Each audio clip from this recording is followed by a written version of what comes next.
I guess we'll do politicalcompass.io. So let's just get an idea, I guess, for what they clam. So they clam about what each would stand for. A quiz that analyzes your political outlook on a compass of modern ideas. What are modern ideas? That in itself is highly subjective. From left to right wing, quote unquote, and liberal to illiberal. So they're avoiding the use of, say, fascism or fascist or conservative or whatever else, which I find to be somewhat interesting. Instead of just illiberal, which is very generic, very ambiguous, open-ended. Left-wing politics can be described as the range of political ideologies that support and seek to achieve social equality and egalitarianism, often in opposition to social hierarchies perceived as unjust. It typically involves a concern for those in society whom its adherents perceive as disadvantaged relative to others, as well as a belief that there are unjustified inequalities that need to be reduced or abolished. The division of people into winners and losers through competition is seen as unfair. Right, quote unquote. Right-wing politics can be described as the range of political ideologies that view certain social orders and hierarchies as inevitable, natural, normal, or desirable, typically supporting this position based on natural law, economics, authority, or tradition. It's interesting they go with natural law and they also lead off with that because I feel like that puts them automatically into at least posturing to be very neutral on this. They're not trying to say, oh, this is bad or whatever else. They didn't throw out religion immediately. And religion would probably throw under specifically tradition. Natural law is basically just nature. So like Darwinism, an example, basically survival of the fittest. Economics is very human. It's actually exclusively human as economics. It's just a very human thought and idea. Basically currency, trade. Hierarchies and inequalities may be perceived as natural outcomes of either traditional social differences or competition in market economies. Yeah, they're being very neutral with this, which is a good sign. Competition and the resultant inequalities are perceived as indispensable and crucial for progress. In a way, I could understand why somebody would see that way, as unjust as it does technically seem, including to me. At the same time, I kind of understand it because it is the idea of basically you have to experience that and what it feels like to be considered unequal or lower down on the totem pole to be able to really understand and know what that's like, and then have kind of a fire lit into you to try to prove them wrong, aka put in all the effort and the focus and drive and determination to raise yourself higher up that totem pole, so to speak, to meet whatever your goal might be. So I sort of get it, and both I can agree equally with both sides. The problem is, as usual, I'm very stuck in the middle there, where there's aspects of both I'm like, yeah, that's both true, and those are both I would agree with, but at the same time, that's a contradiction. And it has to be that way because it's the only way it makes logical sense to me. So it's kind of awkward. Now, liberal is officially considered left, and illiberal would be considered right to the average person, especially in a modern context. So it's interesting that they have them separated this way instead. Liberal politics can be described as the range of political ideologies that emphasize the moral worth of the individual. Emancipation, whether from a collective or otherwise, is regarded as the ultimate goal. This may be sought through limiting the involvement of the state or through state involvement to safeguard the interests of the individual. Guaranteeing the freedoms and rights of individuals and private organizations is a central function of liberalism, which is, again, this would be contentious to the average person here in the US currently, because when you say these things, the first thing people are going to think of when they say this may be through limiting the involvement of the state, aka the government in your life or in your choices. And that is currently, to most people, and the very narrow-minded way that the US works, is that they're going to see that as immediately, first off, probably right-wing libertarianism. You're a right-winger because you're a libertarian, and that's basically just Republican light to most people here. A lot of these people are, in fact, probably more closely related to Republicans and a lot of their social ideas and stances, which is why I think most people would see libertarianism as that. But libertarianism, just like any other political group, party, and ideology, is actually so wildly vast and a complete clusterfuck. So, yeah, see, that's kind of in contradiction to the average person here in the US. That would be contentious because this first part, the limiting involvement of the state, and then through involvement of to safeguard interests of the individual, aka probably something like welfare systems, universal health care, or social security, and other things like that we have here in the US. And then this is also the same thing. This would be probably something that make them go even more out of their mind and be like, this can't coexist with this. Okay, the freedoms and rights of individuals cannot coexist with the freedoms and rights of private organizations. So that is just interesting. Illiberal politics can be described as the range of political ideologies that emphasize the moral worth of a social collective, such as a state, nation, or class. Moral worth. The goals of individuals and private organizations are seen as subordinate to the collective. Interesting how you say collective. So this is the first point where you could argue they have a slant against a certain thing. In this case, I would say what people would now consider to be socialist and communist, aka this is what they think of. They think of the USSR, they think of Nazi Germany, they think of fascist Italy. So basically World War II era. This is what their minds would probably default to, especially this first sentence here, because that's what it was subordination. It was a dictatorship, totalitarianism technically in each of those countries. And technically, again, at least I know Nazi Germany was technically a meritocracy. Loosely, but it definitely was. It was more than the other two. USSR was probably second in line for meritocracy, but even then it just wasn't really much of one because all they were about is being labor intensive.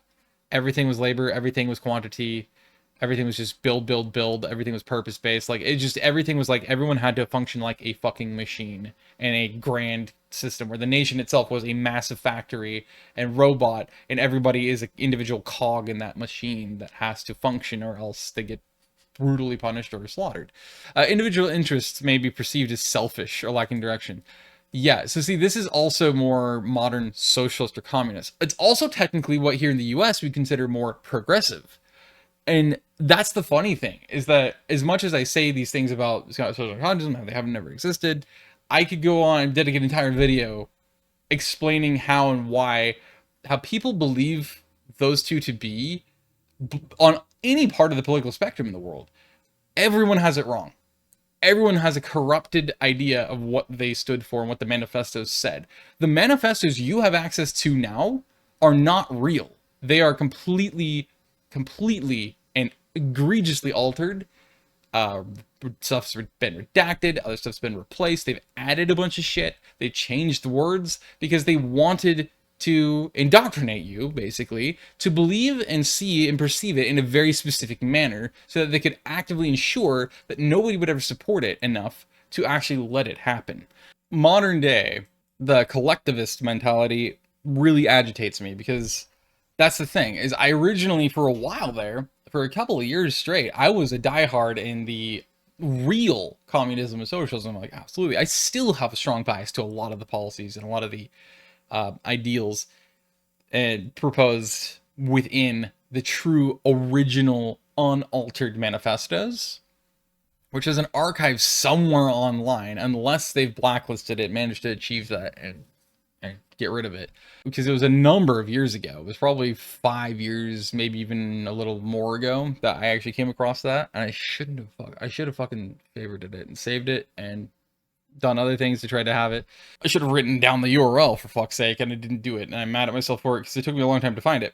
Like, they literally took a photocopier, took the fucking original books and manifestos, and then page by page copied them to the web page, and literally the entire website is just every single page in line. So it's literally an archive of the physical original copies. It's really cool. And if you could find that, share it in the comments, please. It is such an important thing for people to be able to see. And then you can actually actively look at that, share it around, and you, whether alone or with a teacher or with a mentor or with friends, family, or neighbors, or whoever, your dog, your cat, can go and research it together and look through it over time and compare the current editions that everybody knows of and the original. And you will see, guaranteed, how wildly and vastly contradictory and different they are. Because there's a very obvious bias to the ones that everyone knows now. And it fits with, if you look at the history during the time that they all started to really attack it, it was during build up to World War II and throughout World War II and after. But it was especially World War II where it apexed. You'll find exactly how the world came to see it so negatively, both communism, socialism, and the way that they do. And it's because of Joseph Stalin and the USSR and a little bit Adolf Hitler. And then, of course, all the propaganda that the US, all the quote-unquote Western, quote-unquote liberal, democratic, quote-unquote, nations of the world at the time were just spewing infinite propaganda about it because it threatened their complete totalitarian capitalist systems.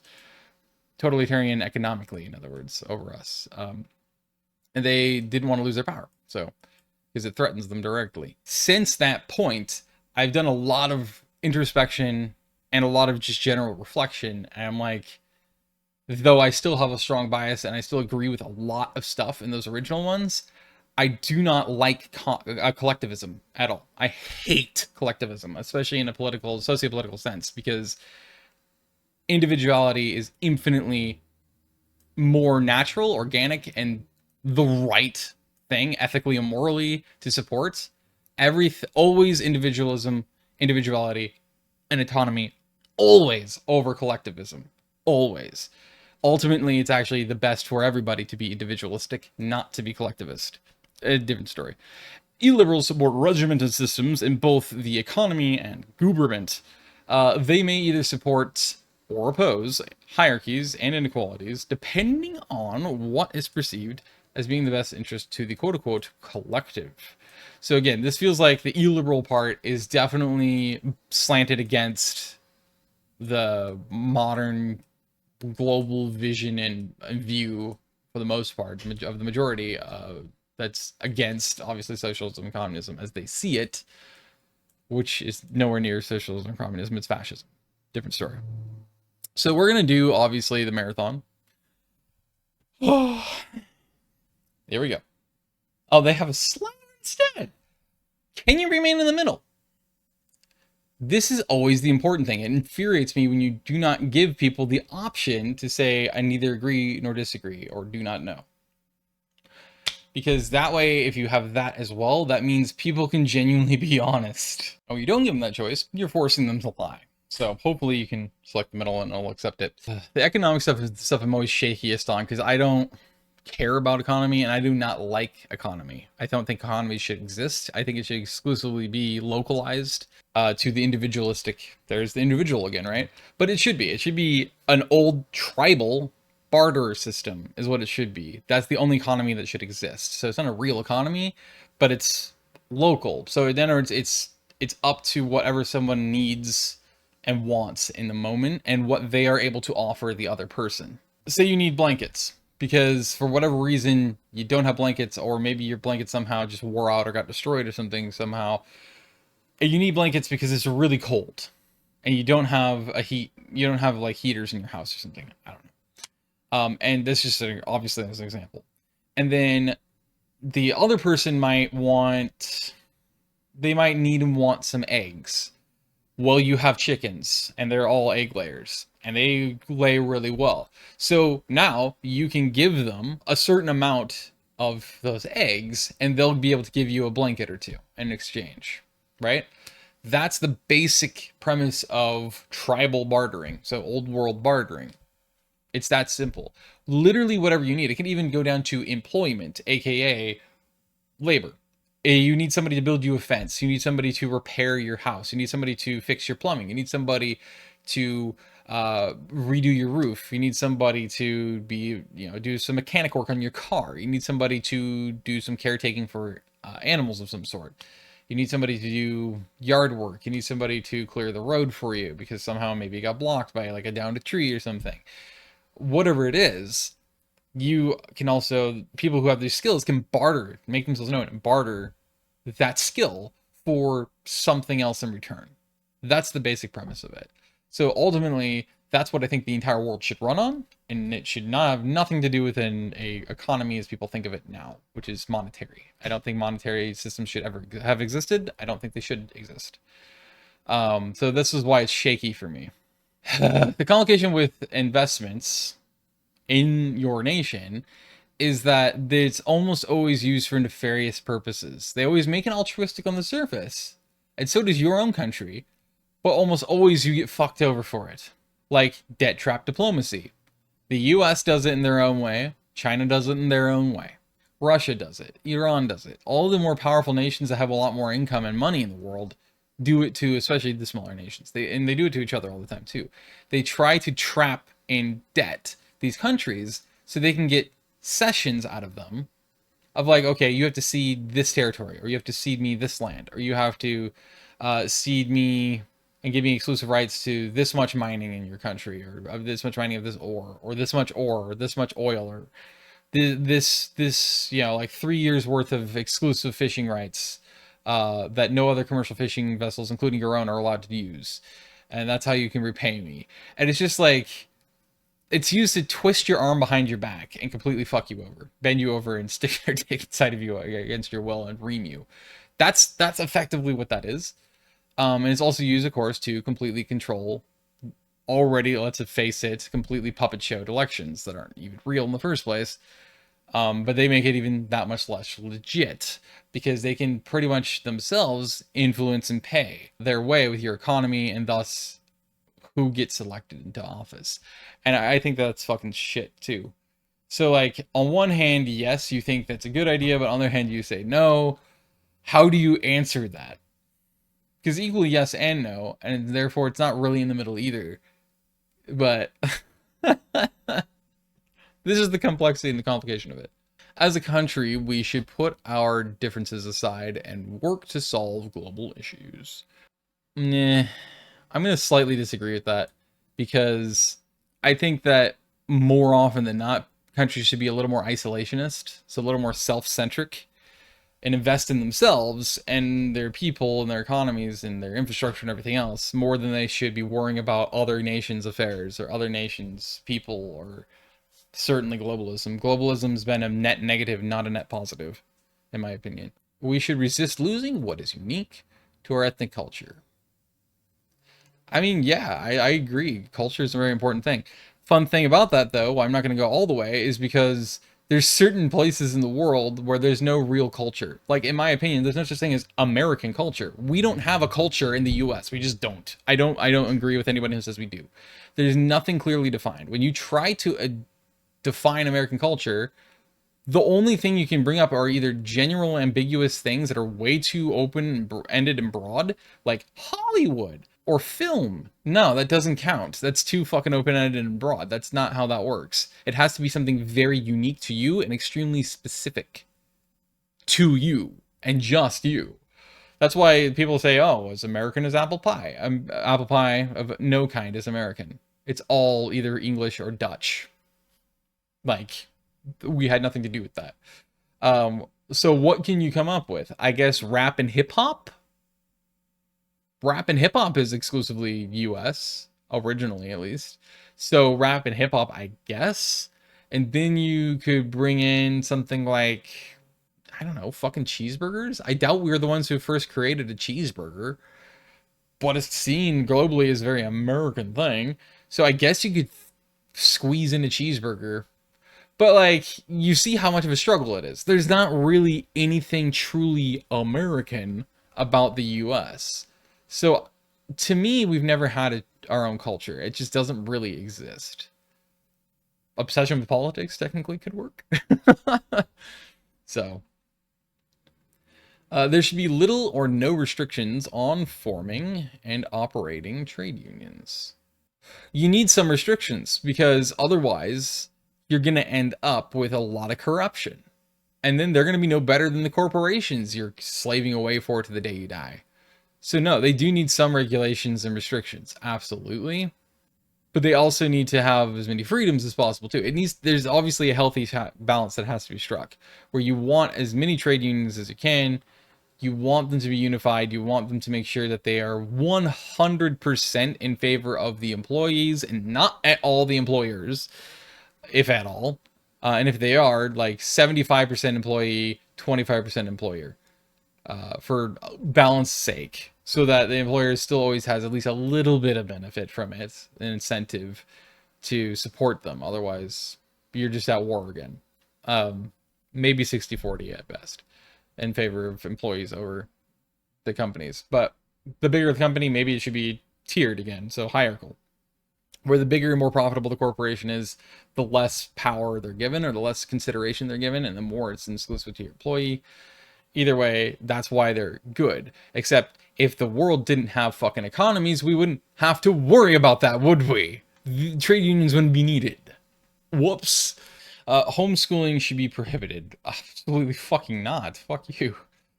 If I was to be more extremist on that spectrum, I would say public schooling should be banned. Same with private schooling. Immigration to my country should be heavily restricted. I thought about making a video just on immigration alone, because it is arguably the political topic that I'm most conflicted on. Like, I don't know how the fuck to feel about it. It is such a royal contradiction, full of contradictions. Is a minefield. It's a complete clusterfuck. Because on one hand, again, I would love to be able to say, like, oh, everyone should have open borders. The entire world should have that. People should just be able to be free to move wherever the heck they can when they have the means and the ability to do so. But at the same time, you have to acknowledge the truth and reality that a lot of times that goes south really fast. And as of late, there's absolutely a major crisis and problem with people trying to get into the US right now through the southern border. And there's been a record amount of fucking people every year. It breaks the prior record that this country's ever seen for refugees and people trying to immigrate and illegally immigrating and crossing through the border without being caught. Or at the very least, there's a strong chance that they know they're coming through. They're seeing these people come through. They know that they're watching them do it, but they're letting them do it because they can only do so much, admittedly. And there's so many people. I don't think they have the funding or the people there or the ability to be able to stop most of these people anyway. Even if they saw them, there's probably just too many. And so it's like, we're fucked. You know, like, we might as well sit on our hands most of the time and occasionally go and grab some. And then obviously the way that a lot of them are treated is really bad. And again, it shouldn't be a different nation, in this case the US's, responsibility to get to the root cause of that immigration and those refugees desperately trying to get in from other places. Because the root cause of the problems are in their origin spot, from where those people fucking came from. It doesn't have to do with us at all. So we shouldn't have anything to do with that. It just doesn't make any sense. Like, that country's got to get their shit together and figure out how the fuck to fix that problem. Identify it and fix it. Cure it. If they can't do that, then everyone's just going to be fucked over no matter what, perpetually. And that's a problem.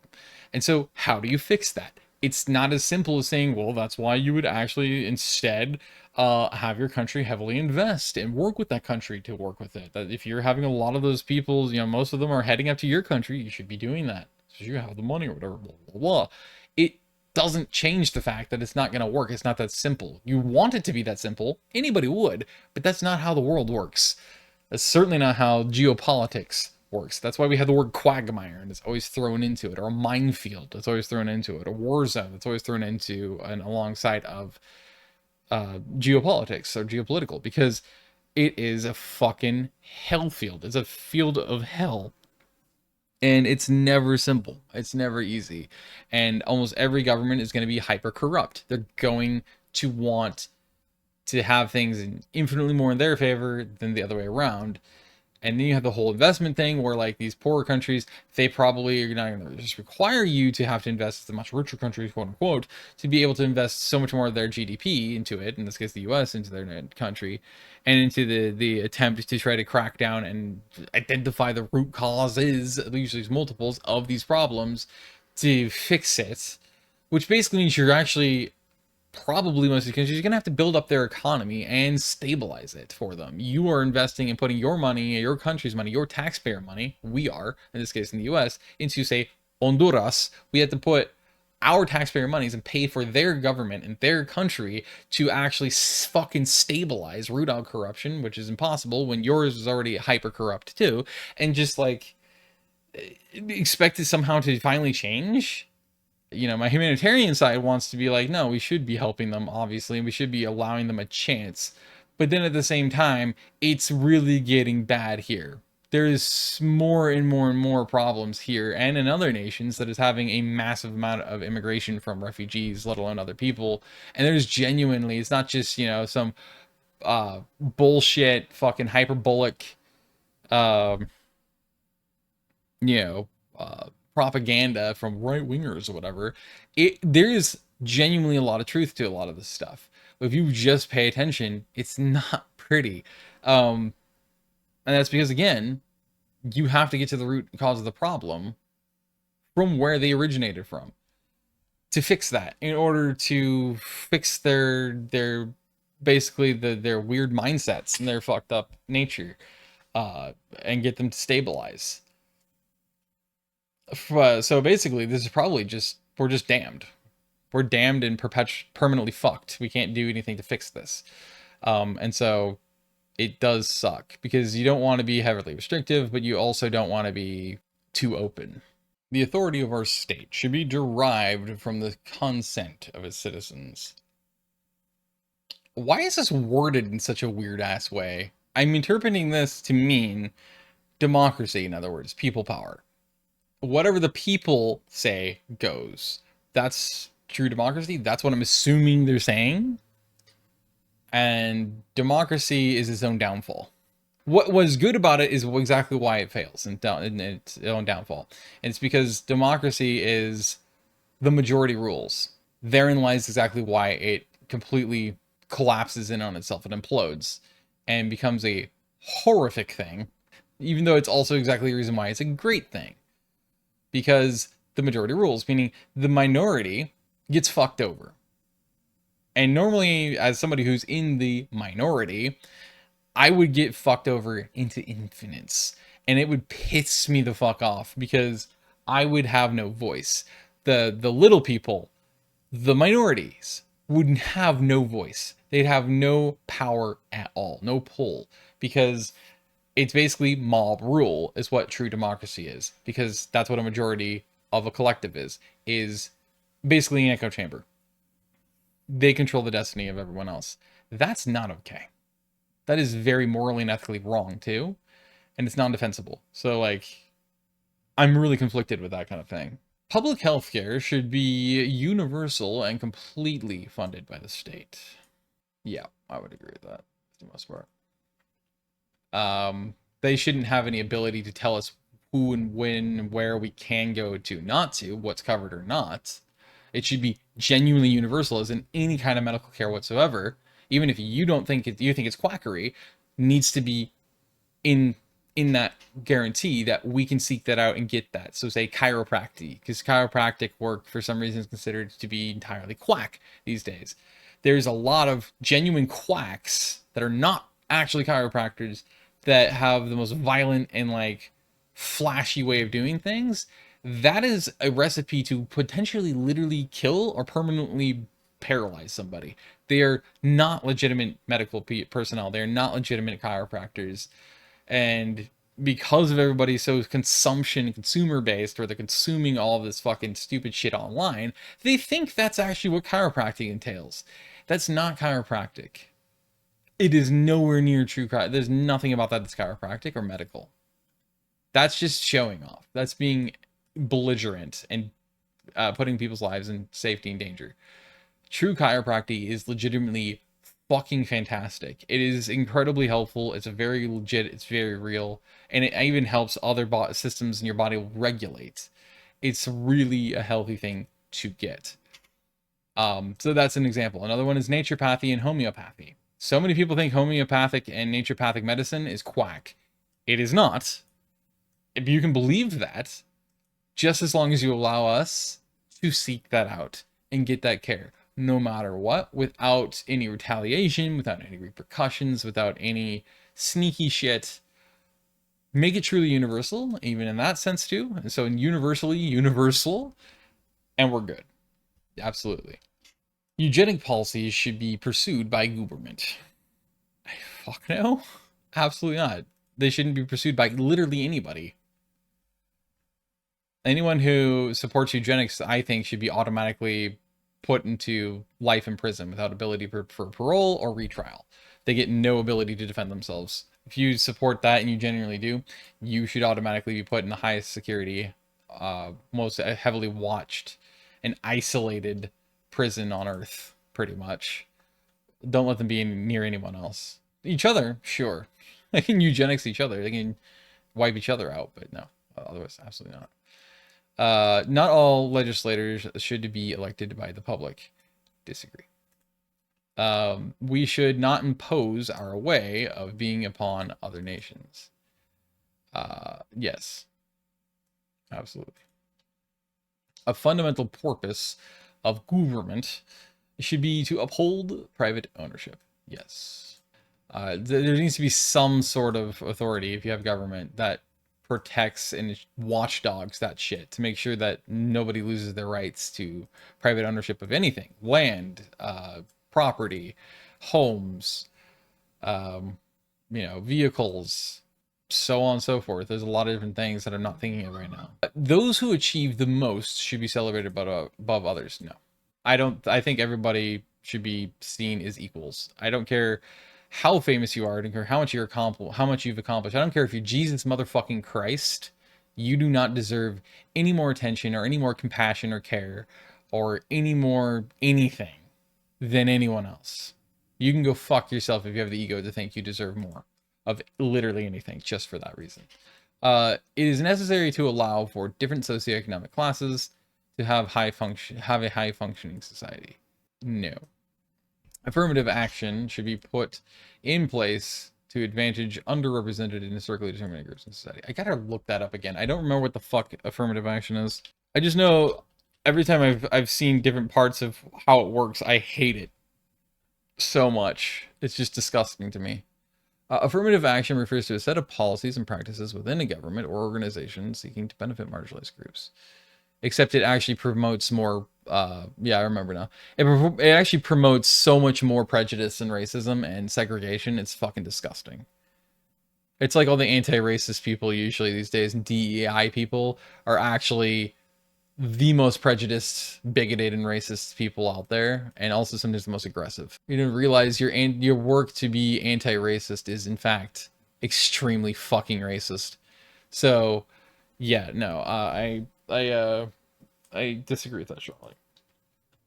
Non-straight people should be allowed to marry. Yeah, of course.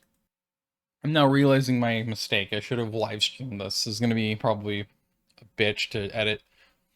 Rehabilitating criminals is more important than punishing them. I agree for the most part. I'm not going to completely agree because obviously there's certain people who, when you give them the chance, even the most heinous of people, when you give them the chance, you give them the resources they need. Say you give them, like the world's some of the best people in your country, the world with like, PTSD and psychiatry, psychology, therapy, all that. And you give them very unbiased, willing people to trust in them and to build trust with them, to really work with them to figure out, slowly delve into their pasts and their lives, and to basically try to figure out who they are, why they became the way they are, why they started to think the way they do, when that started, so on and so forth, so they can basically, again, reverse engineer and help them identify where all this started, why it started, and therefore now you have the base roots of what caused this change or this person to be the way they are, and they're therefore making efforts. That's a good sign.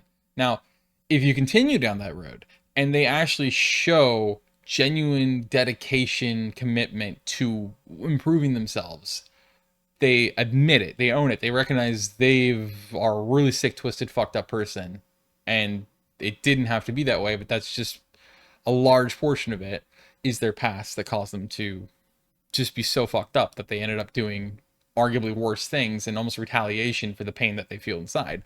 Say an example, they genuinely are fully committed, and they prove it via action, not words, because the important thing is actions, not words, because anybody could say anything and claim anything and be really good at making people believe it, but that doesn't matter, because if it's not backed up by the action, then and slash inactions, then yeah, you're fucked. Like at that point, that person has been just a really fucking good liar. That's why your words ultimately never matter. It's only what you do and do not do. That is what matters. And so if they're actually in action, putting into action, they're proving that they're doing everything they can. They're wholly dedicated and entirely intently focused on improving themselves and healing themselves and fixing it and doing everything they can to become the best possible person they can. Then that's what rehabilitation truly is all about. And you can give them that chance. But of course, if say they're one of those people, they're just the biggest pricks, they're just cocky, they're arrogant, they don't give a fuck.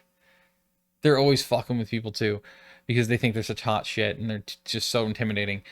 Those heinous people, you still give them a good amount of time and a very honest effort and chance. The first strike is when they still continue to refuse. They just are being difficult. That's a strike one. You wait a while, and eventually you bring them back in, you try it a second time. Strike two, you give them one more chance.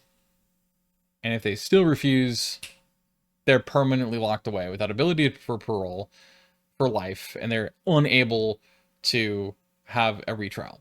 They literally did themselves in by refusing help and refusing rehabilitation.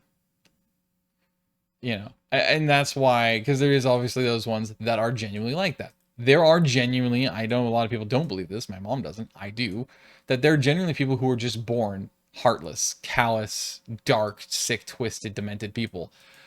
They're incredibly rare and far and few between throughout human history. They are intensely rare. Almost always there is some causation. There's some background, fucked up background to people who do the most heinous and terrible things. Technically, Adolf Hitler is a good example of that. He had a really fucked up background, mainly though it was his own head fucking with him because it was highly mentally ill and he just got worse over time. But there was apparently some negative and bad blood history with his dad and something else I can't remember. And then, of course, obviously, he was at his breaking point, just about as literally make or break with his breaking point when he went to the Vienna. What is it, the Vienna College of Arts or something like that, or Institute of the Arts, with his paintings. And of course, they laughed him out of there and rejected him and said that's not art. And by the way, if you haven't seen his paintings, they are some of the most realistic paintings of landscapes I've ever seen in my life. They are incredible. And I do not like traditional art. Drawings, paintings, things like that, especially paintings. I do not like paintings. I do not like sculptures. I do not like statues. You do not slide down the banisters when it's going to start. It's just no. But like, he's one of the only people I've ever seen art paintings from that I genuinely like. And it's just an example of that, where like, again, there is an MO, there is a history, there is a background that's very and fully verified to this man, who is arguably one of the worst, definitely not the worst, but one of the absolute most heinous, worst people on the face of the earth. And they know technically, as much as they will never admit it, that it's actually dominantly, possibly even entirely, because of his past and especially that mental illness. It's just crazy. There's people who, like modern day mass shooters here in the US, a lot of times they have found out when they've given them the less common, it's the minority of occasions, they actually allow them to live and they actually work with them to try to figure out their past. They find out these people are some of the most tortured people mentally, emotionally, psychologically, and it's dominantly due to their past. And it's almost always something societal. It's almost always something heavily social. Whether it's, usually a lot of it's combination from abuse from parents and households, way too highly restrictive and vindictive.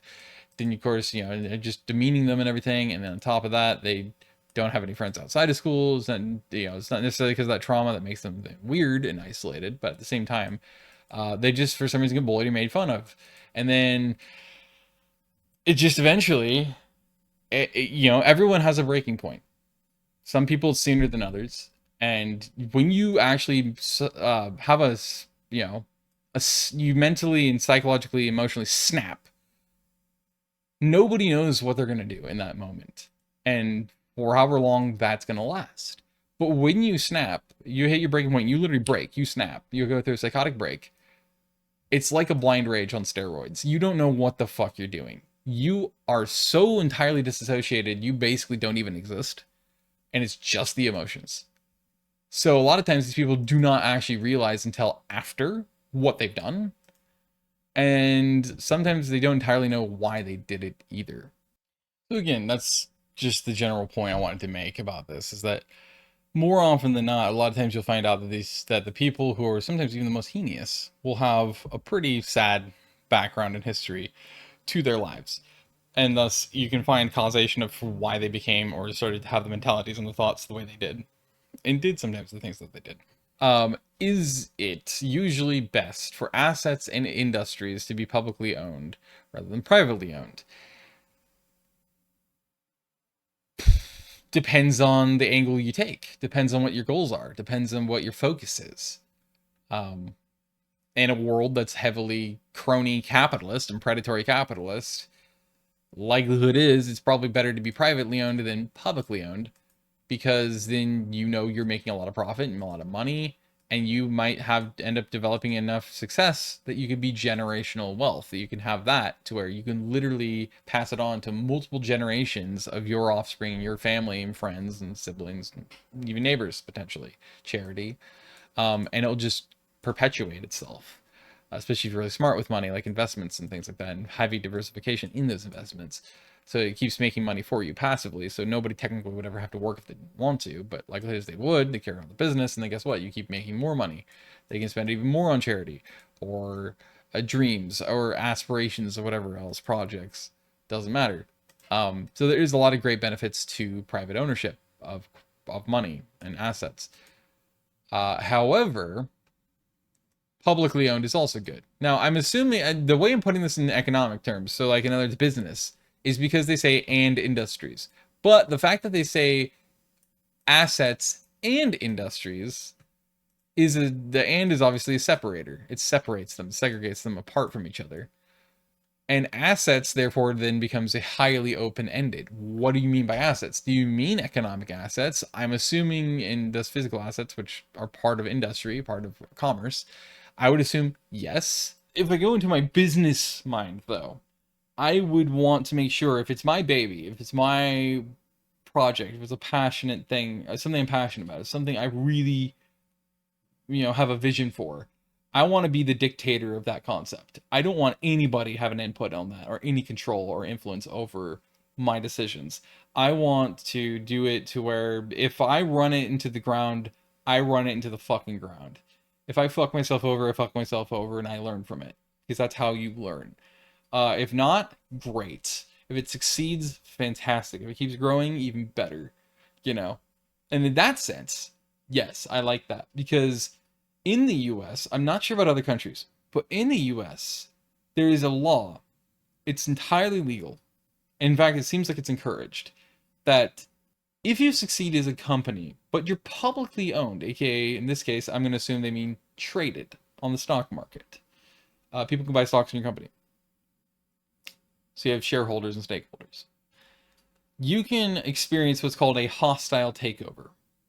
AKA, if a company comes up or a rich mogul comes up to you and says, hey, I really like what you're doing with this company and it's making a lot of money and I can see it getting better and better from here.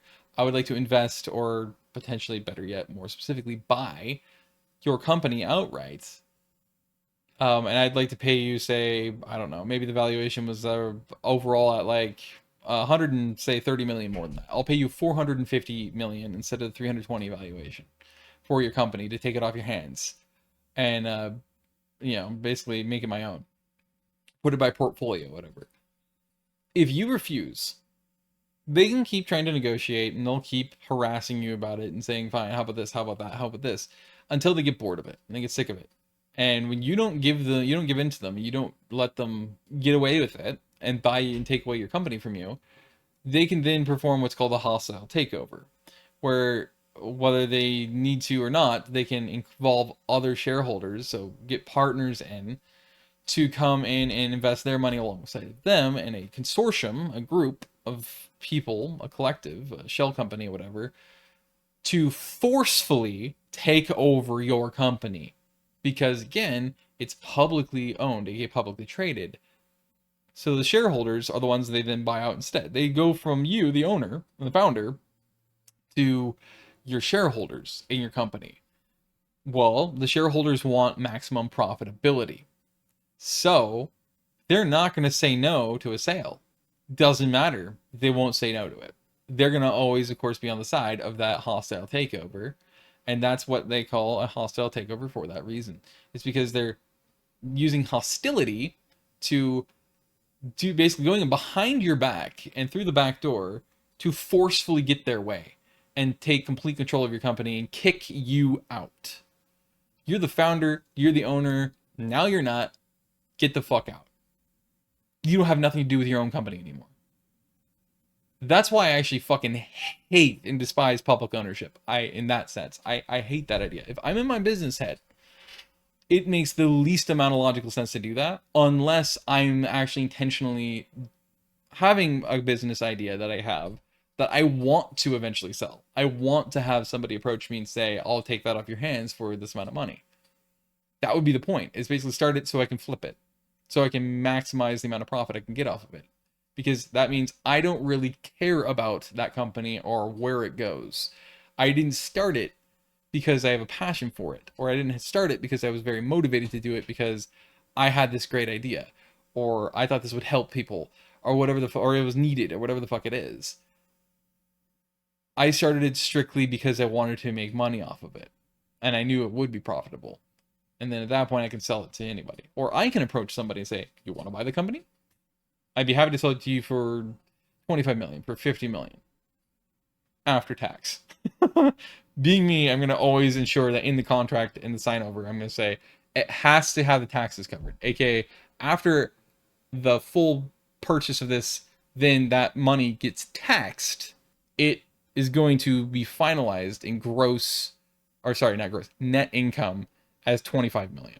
So in other words, that's the actual sale price is much higher, but afterward and all the taxes and everything else are taken care of, 25 million I have in my pocket now, in my bank account. So yeah, so that's another way, because I was thinking more collective, almost like a co-op. What is a co-op? Grocery or farmer's market, or it ends up being a co-op, which is not really a co-op, but it is employee owned. So I guess it's not technically publicly owned, which is Winco. I could actually look it up and see if they have a stock market thing. But Winco Foods, my head is thinking of when I think of publicly owned, and that's originally. But then I started realizing actually it's probably more they mean stock market, which is brutal because even as a consumer, so if somebody who doesn't own a business at the current time, both are brutal. Both have more negatives than they have positives. So how I answer this is impossible. I have to, once again, keep it in the center because there's no way I can answer that. The more political factions that are represented in our decision-making progress, the better.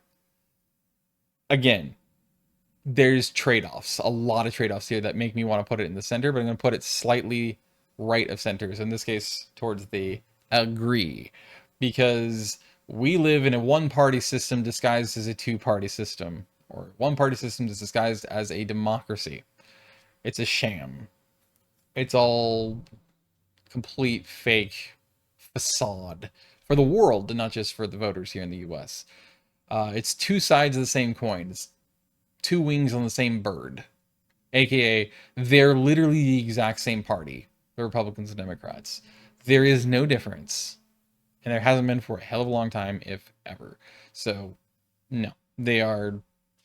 It's a bad thing to have a system like that. And obviously you don't want a one-party place, because that means that you don't actually have a choice at all. Okay, hello, hi. I completely screwed up this recording that I actually did back in September of 2024. And that's why my face cam didn't exist. By the way, I saved you like an hour worth of extra footage. If you thought 49 minutes was a long time, you haven't seen nothing yet. When I said in this video that I should have done live streaming and I made a mistake, I wasn't fucking lying. Anyway, yeah, it probably would have taken, I think it took me like a total of like three and a half hours to actually complete the damn thing, because I actually sit and I take time to think about these questions, most of them. Unless I just know I'm not going to be able to answer them, and or I just know my answer automatically by heart, which is very rare. So this is where I ended up on the politicalcompass.io results on their compass, and it was down here in the liberal left. And in fact, this is actually, hilariously to me, almost identical to where the other political compass that everyone thinks of and knows of by default when they think of political compasses. Whenever I did the most in-depth choice that they have, which was like 250 or 300 something questions, I always ended up like right here. I even have a video. It's my first ever political video on my political commentaries playlist that actually showcases where I was. I still have the screenshots actually, including of a different time that I did it again to see how anything may or may not have shifted. And I always fall pretty much right here. So this is where I place this nice little X right here. You can see these different like heat map bubbles, right? These are what's called, they call on this website, the social score, aka, I'll explain it right here. The social average represents the average of responses to statements concerning social and cultural ideas, ideal, and policy. Left and right wing in this context largely refer to quote-unquote culture wars. Liberal-leaning averages indicate outlooks that support social freedom of choice for individuals. Illiberal-leaning averages indicate outlooks that are critical of their liberal counterparts, often because those outlooks are viewed as conflicting with the interests of a collective group or moral fabric. So naturally, that's what this little heat map basically is. And if they don't, they're actually more liberal, bottom of the compass as expected, which this is like typical of almost any political compass. They almost everyone, no matter what their answers are, somehow always end up in this bottom left quadrant. So in this case, what they call the left liberal, which tells me that, again, I don't really feel like, even with the noticeable differences in criteria and definitions of each of these quadrants that this website does versus the other political compass, I don't think that this is legit. But then again, I really don't believe any political compass or test can ever be legitimate, because obviously it requires an innate bias. But that is the results of that test. Now that said, I also did not actually end up recording anything at the time to cover this and to show this, nor did I actually record an outro. So in this case, this is the outro as well. I'm recording this, by the way, on March 8th of 2025, the day before this actually is going to go up on TheCriminalViolin. So it's kind of funny in a way.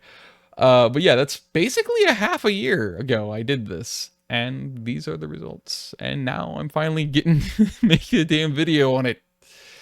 So thank you so much for watching. And yeah, I know it's impossible to request a civil debate or conversation in comment sections on the internet, because, you know, naturally everyone has to go and scream at how wrong each other are and how evil that makes them and throw every pejorative in the book at them because they are horrible, evil people. And that's apparently what, you know, rational, thoughtful, non-reactive, mature minds and adults do these days, apparently. So there you go. Anyway, stay safe out there, or not, it's your choice. And I hope to see you whatever in the hell my next video might be. Stay tuned, or not. And if you don't, I'm gonna fucking break your record player with a nice pick. Shut up.